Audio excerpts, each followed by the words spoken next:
কর্মচারী তৈরি হবে, না কিছুই তৈরি হবে না।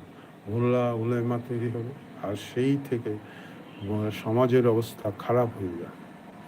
বারুইপুরের একটি ঘটনা আমাদের সামনে বিচলিত করেছে সবাইকে।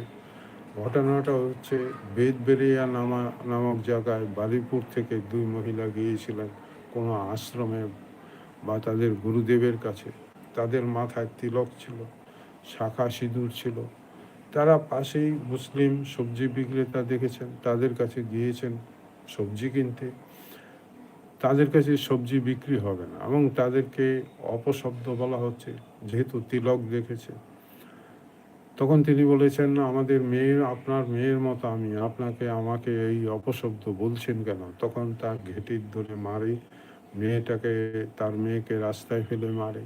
কোনো মুসলিম সবজিওয়ালা তাদের সমর্থনে এগিয়ে আসেনি, বরঞ্চ তাদের উপরই দোষারোপ করছে।